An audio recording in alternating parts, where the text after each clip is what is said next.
Nagsisimula ang pelikula sa pag-uwi ni Liza pagkatapos ng mahabang araw sa trabaho. Tinawag niya ang kanyang anak, na si Jude, at hinanap siya sa buong bahay, ngunit nakita lamang niya ang kanyang sapatos na maayos na nakalagay sa pasilyo. Bigla siyang nagpakita sa likod niya, na ikinagulat niya. Mapaglarong pinagalitan siya ni Liza at hiniling na huwag na itong uulitin. Pagkaraan ng ilang sandali, nakatanggap siya ng tawag mula sa kanyang asawang si Sean na nagpapaalam sa kanya na matatagalan siya sa pag-uwi dahil sa trabaho. Kinagabihan, hinatid ni Liza si Jude sa kanyang kwarto at natulog, nagising lamang sa kakaibang ingay sa bahay. Bumangon siya para tingnan ang kanyang anak at nakitang wala siya sa kama niya. Sa paniniwalang pinaglalaroan siya ni Jude dahil sa panibagong kalokohan niya, bumaba siya at nakita niya itong nagtatago sa kusina. Biglang sinugod ng nakamaskara na magnanakaw si Liza mula sa likuran. Bagamat matapang itong lumaban, marahas na hinampas siya ng kanyang kasabwat sa ulo at nawalan siya ng malay. Pagkatapos ay tumakas ang mga magnanakaw, na iniwang walang magawa sina Liza at Jude. Kasunod nito, nag-fast forward ang pelikula pagkaraan ng ilang linggo at makikita natin na pareho pa rin silang na-trauma dahil sa pag-atake. Lumalabas na si Jude ay tumigil sa pagsasalita mula noong insidente at nakikipag-usap lamang sa pamamagitan ng pagsulat sa isang notepad. Dinala siya ng kanyang mga magulang sa isang therapist ngunit tumanggi din itong makipag-usap sa kanya. Samantala, si Liza, na nagkaroon ng pinsala sa ulo, ay madalas na sumasakit ang ulo at binabangungot tungkol sa pag-atake gabi-gabi. Hinihikayat siya ng doktor na magtrabaho patungo sa kanyang pagpapagaling na maaaring makatulong din kay Jude na gumaling. Gusto ni Sean ang ideya at hinihikayat si Liza na pag-usapan ang tungkol sa insidente. Gayunpaman, siya ay nabalisa at tumangging magsalita tungkol sa bagay na iyon. Dahil dito, iminungkahi ni Sean na magbakasyon silang tatlo at umalis sandali sa lungsod. Sa susunod na eksena, lumipat ang pamilya sa isang maganda at liblib na guest house sa kanayunan. Pagkatapos, namasyal sila sa kalapit na kakahuyan at nahanap ang kanilang daan patungo sa magandang mansyon ng estate. Matagal na pala itong sarado para sa renovation. Samantala, nagsimulang makarinig si Jude ng isang tinig na tumatawag sa kanya at sinundan ito. Naglalakad siya papunta sa kakahuyan at maya-maya ay nakatagpo siya ng isang antigong porselana na manika na nakabaon sa lupa. Bumalik sa mansyon, napagtanto ni Liza at Sean na nawawala ang kanilang anak at nagsimulang mag-alala. Ngunit sa sandaling iyon, dumating si Jude na may hawak na nakakatakot na manika na tinawag niyang Brahms. Maya-maya, bumalik ang pamilya sa guest house kasama si Brahms at tinulungan siya ni Liza na linisin ito. May nakita siyang lumang gusot na note sa kanyang bulsa na may listahan ng mga panuntunan gaya ng bawal ang bisita, pagbabasa ng kwento bago matulog, pagtugtog ng musika, at higit sa lahat, hinding-hindi iiwan ang manika. Nang gabing iyon, nagulat si Liza nang makitang lumingon si Brahms at tumingin sa kanya sa pamamagitan ng salamin. Gayunpaman, nang lumingon siya sa likod, nakita niya ito sa parehong posisyon tulad ng dati. Kinaumagahan, nagising si Liza dahil kay Jude na tumutugtog ng piano para kay Brahms habang siya ay nakaupo sa malapit. Napansin niya na ang manika ay nakasuot ng malinis na damit. Pinuri ni Liza ang kanyang anak sa pagbibihis kay Brahms ng maayos, ngunit sinabi ng bata na hindi niya ito ginawa. Pagkaalis niya, bumalik ang eksena kay Brahms na misteryosong ibinaling ang ulo sa bata. Mamaya habang nag-aalmusal, dinala ni Liza si Jude at ang kanyang bagong kaibigan para mamasyal sa kakahuyan ayon sa kanyang kahilingan. Doon, narinig muli ng batang lalaki ang boses na naghatid sa kanya sa isang lumang kabaong na nakabaon sa lupa na may ilang damit ni Brahms sa loob. Nang mahanap siya ni Liza, nagulat sila ng isang malaking aso na nagngangalang Oz na tumatahol sa kanila. Maya-maya, dumating si Joseph, ang may-ari nito at ang groundskeeper, at nagpakilala. Tila nabigla siya nang makitang hawak ni Jude si Brahms at maging si Oz ay patuloy na umuungol sa manika sa anumang dahilan. Nang gabing iyon, kinausap ni Liza si Sean at itinuro kung gaano kalaki ang atensyon na ibinibigay ng kanilang anak kay Brahms. Inihayag din niya kung paano inilibing ang mga damit ng manika sa isang kabaong sa kakahuyan. Gayunpaman, sinabihan siya ni Sean na intindihin ng kanilang anak dahil mukhang nagsasaya na siya pagkatapos ng mahabang panahon. Pagkatapos, narinig nilang dalawa si Jude na nakikipag-usap kay Brahms sa loob ng kanyang silid. Nasasabik sila nang marinig nilang magsalita muli ang kanilang anak, ngunit huminto ito nang pumasok sila sa silid. Tinanong ng mga magulang niya kung kinakausap niya si Brahms at sumulat si Jude ng oo sa kanyang notepad.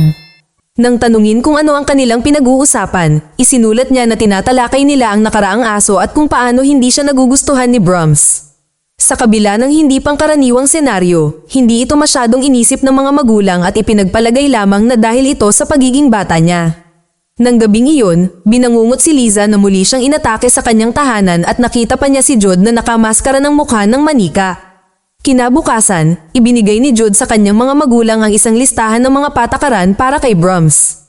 Kabilang dito ang hindi kailanman pagkakaroon ng mga panauhin, palaging pinananatiling malinis si Brahms, kasama siya sa panahon ng mga pagkain ng pamilya, hindi siya pinababayaan, at iba pa.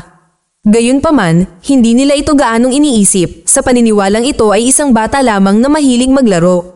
Maya-maya, nakita ni Liza ang paboritong teddy bear ni Jude na punit-punit. Nang tanungin siya nito, isinulat ni Jude sa kanyang notepad na si Brahms ang may gawa nito. Patuloy niyang sinisisi ang manika, kaya inutusan niya itong manatili sa kanyang silid na wala si Brahms hanggang sa handa na siyang humingi ng tawad. Nang maglaon, nataranta si Liza sa manika nang marinig niyang nakabukas ang TV na walang tao sa kwarto kundi siya. Gayunpaman, ipinagpalagay niya na si Jude ang gumagawa ng kalokohan sa kanya, ngunit isinulat niya na hindi siya kailanman lumabas ng silid. Makalipas ang ilang sandali, bumalik siya sa kusina at nakitang nawawala si Brahms sa kanyang lugar. Bigla niyang narinig si Jude na tumatakbo papunta sa kwarto niya at sinundan siya. Galit niyang pinagalitan ito nang makitang nakalock ang pinto mula sa loob. Sa sandaling ito, lumingon si Liza at nakita si Jude na nakatayo sa likuran niya na may dalang isang baso na may tubig. Nadagdagan ang kanyang pagkabalisa nang makita niyang naka-unlock muli ang pinto at nakaupo si Brahms sa loob ng silid. Gayunpaman, nahihirapan siyang magtiwala sa kanyang isip at nananatiling hindi sigurado kung totoo ang kanyang nakita o kung nag-hallucinate lang siya. Habang lumilipas ang mga araw, patuloy na dinadala ni Jude si Brahms saan man. Nag-aalala ang kanyang mga magulang at nakipag-ugnayan sila sa therapist upang iulat ang mga bagong pag-unlad ni Jude.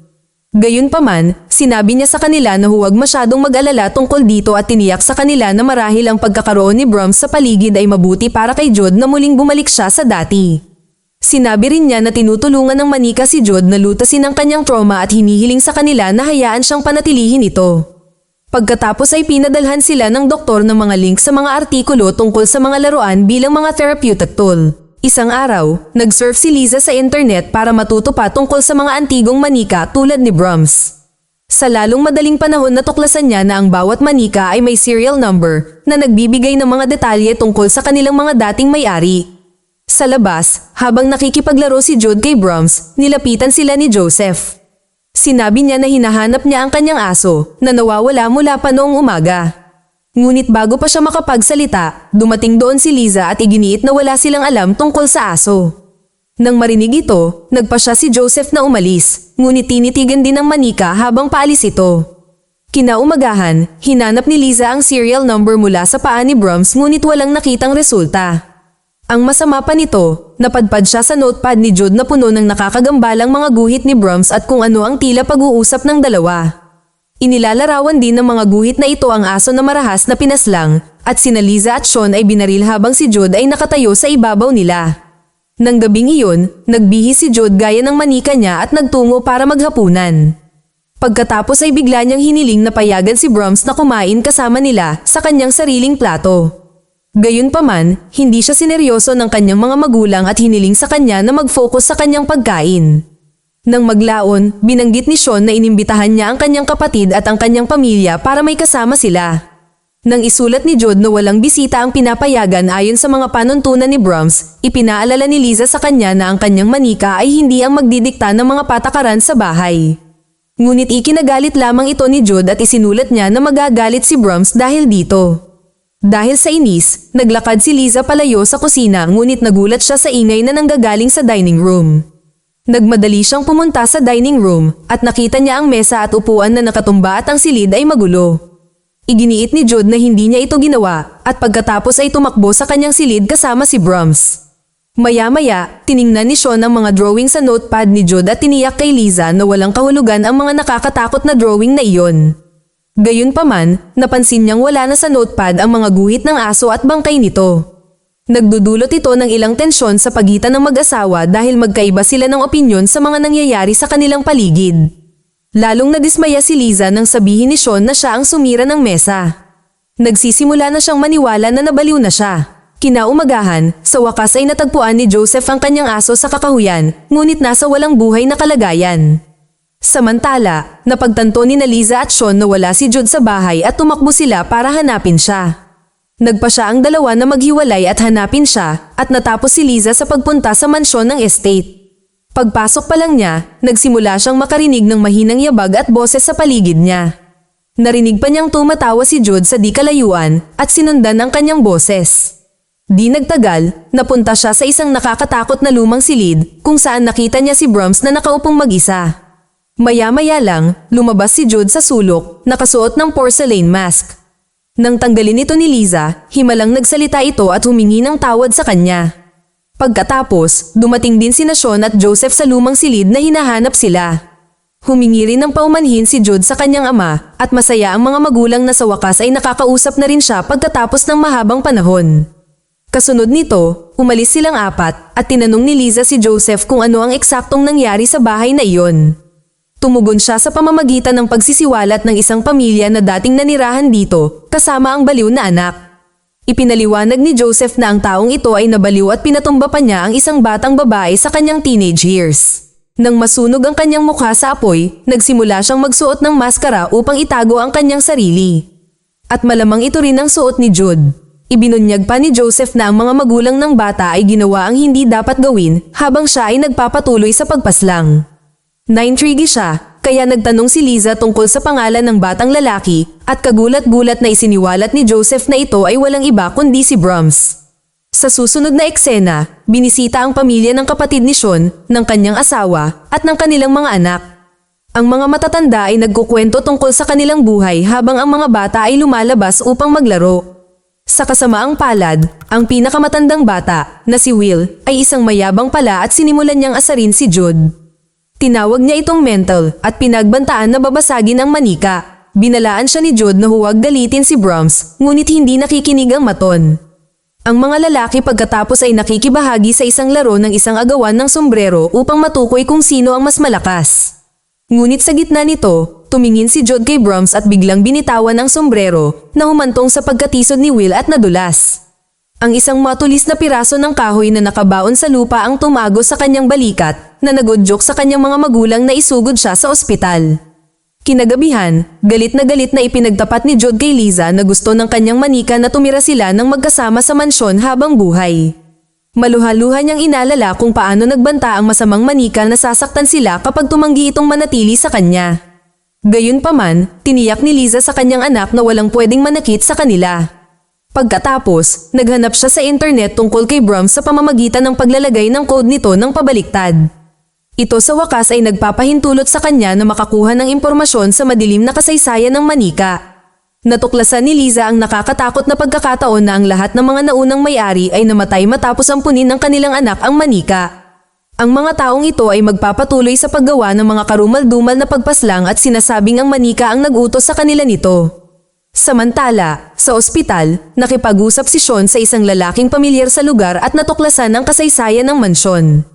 Nalaman din niya na ang huling may-ari ng bahay ay nabaliw at ang lalaki ay walang iba kundi si Joseph. Naalarma, nagmamadaling bumalik si Sean sa bahay habang napagtanto ni Liza na nawawala si Jude. Hinanap niya ito ngunit biglang pumasok si Joseph na may dalang baril. Tiniyak niya sa kanya na ligtas si Jude at sinabi niyang narito siya ayon sa kagustuhan ni Brahms.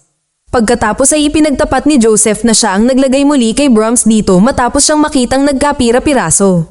Napag-alaman na ang manika na ito ay sinadya upang kunin ang mga mahihina at si Jude ay isang madaling target para sa kanya. Nang sapat na ang narinig niya, kumuha si Liza ng kandila at ibinuhos sa mukha ni Joseph ang tinunaw na wax nito. Pagkatapos, nagmadali siyang tumakbo sa mansyon kung saan nakita niya si Jude na nakasuot ng maskara ng manika at hawak si Brahms sa kanyang mga bisig. Hiniling niya na hawakan si Brahms, ngunit pinapayagan lamang nito si Jude na kunin ang shotgun. Sinubukan ni Liza na mga tuwiran sa kanya, ngunit itinutok niya ang baril sa kanya, handa siyang barilin. Sa sandaling iyon, tumakbo si Sean at binasag ang ulo ni Brahms gamit ang isang maso na epektibong ginising si Jude mula sa kontrol ng halimaw. Makalipas ang ilang sandali, dumating si Joseph sa pinangyarihan at siya ay natakot nang matuklasan na ang ulo ng porselana ni Brahms ay nabasag. Makikita na natin ngayon ang isang demonyong nilalang na nakatago sa ilalim ng maskara. Biglang umupo ng tuwid si Brahms at ginamit ang kanyang kapangyarihan para sakalin si Joseph. Pagkatapos, ang kawawang lalaki ay lumutang sa hangin at pinatay sa pamamagitan ng isang pagsabog. Pagkatapos nito, hinawakan ni Jude si Brahms sa kanyang mga bisig at lumilitaw na ang bata ay muling nasa ilalim ng kanyang kontrol. Ngunit bigla siyang tumalikod at itinapon ng manika sa apoy, sinunog ito hanggang sa ito ay maging abo. Sa resulta ng insidenteng ito, ang pamilya ay lumipat pabalik sa kanilang lumang tahanan sa lungsod. Nagpapatuloy sila sa kanilang normal na buhay at mukhang masaya. Ngunit isang gabi, biglang bumangon si Jude at sinuot ang porcelain doll mask. Pagkatapos, sinabi ni Brahms na magiging napakasaya niya sa kanyang bagong tahanan hanggat ang pamilya ay sumusunod sa mga patakaran. Mag-subscribe para sa higit pang mga video na tulad nito, i-on ang notification at mag-iwan ng like para matulungan ang aming channel. Salamat sa panunood.